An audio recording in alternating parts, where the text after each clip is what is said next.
नमस्कार सभी किसान भाइयों और बहनों को मेरा प्रेम पूर्वक नमस्कार। क्रॉप का मास्टर इस यूट्यूब चैनल में आप सभी का हार्दिक स्वागत है। आज की इस वीडियो में हम जानेंगे प्याज की फसल में आने वाली एक महत्वपूर्ण कीट यानी थ्रिप्स के बारे में।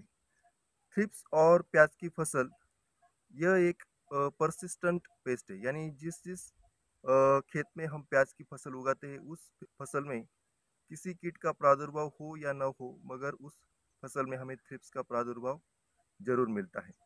तो पहले हम जानते हैं इस कीट के लक्षण या किसान इस कीट को कैसे पहचान सकता है। तो थ्रिप्स कीट के वयस्क और शिशु दोनों ही हमारे फसल को डैमेज करते हैं।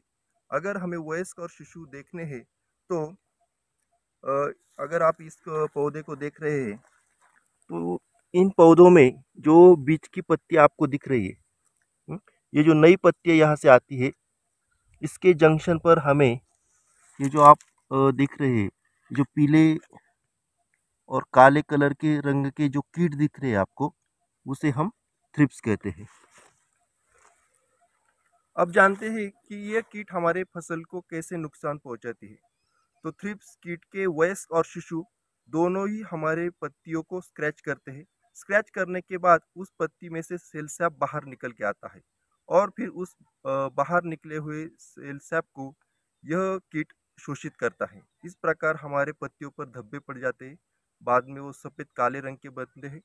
और साथ ही जब हमारे फसल पर जो विभिन्न प्रकार के रोग प्याज की फसल में आते हैं, जैसे कि स्टेम फैलियम ब्लाइट, पर्पल ब्लॉच, ये जो इंजुरी की होती है थ्रिप्स कीट ने, उसकी जरिए वो कीट के सूक्ष्म जीवाणु अंदर जाते हैं और इन रोगों का प्रादुर्भाव भी हमारे फसल में बढ़ता है।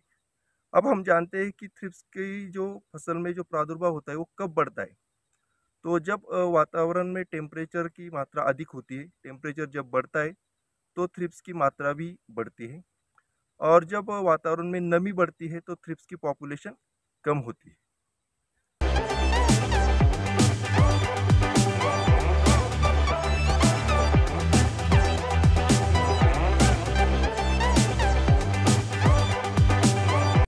अब हम जानते हैं कि इस कीट का प्याज की फसल में किस प्रकार से नियंत्रण किया जा सकता है।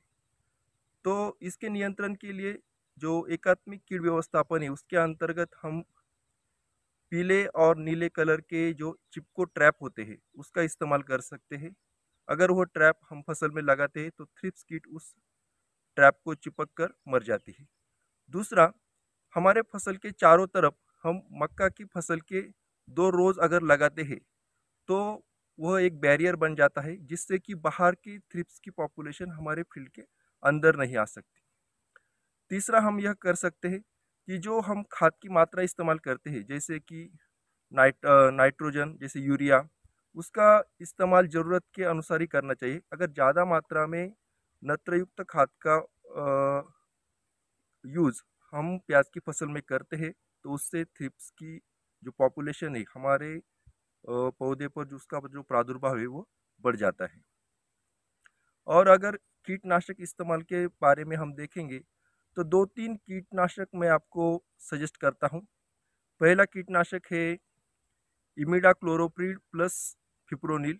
ये जो कॉम्बिनेशन आता है जो मार्केट में पोलिस या लैसेंटा नाम से मिलता है, उसका इस्तेमाल आप 0.3 ग्राम प्रति लीटर पानी इस हिसाब से छिड़काव कर सकते हैं। और दूसरा एक कीटनाशक है जिसका नाम हम जानते हैं, जो फसल में बहुत सारे लोग करते हैं, वो है इमिडाक्लोरोपिड। इसका इस्तेमाल 0.5 मिली प्रति लीटर इस हिसाब से आप कर सकते हैं। तीसरा केमिकल है लैम्बडा साइलोथ्रिन 5 EC, यानी कि कराटे नाम से मार्केट में उपलब्ध है। 1 मिली प्रति लीटर, इस प्रकार से आप इसका इस्तेमाल कर सकते हैं। या फिर आप प्रोफेनोफॉस प्लस साइपरमेथ्रिन, इनका एक कॉम्बिनेशन आता है, इसका इस्तेमाल 2 मिली प्रति लीटर पानी इस हिसाब से कर सकते हैं। इस प्रकार से अगर आप प्याज की फसल में कीटनाशकों का छिड़काव करते हैं, एकात्मिक कीट नियंत्रण करते हैं, तो आप थ्रिप्स कीट का प्रबंधन कर सकते हैं। धन्यवाद।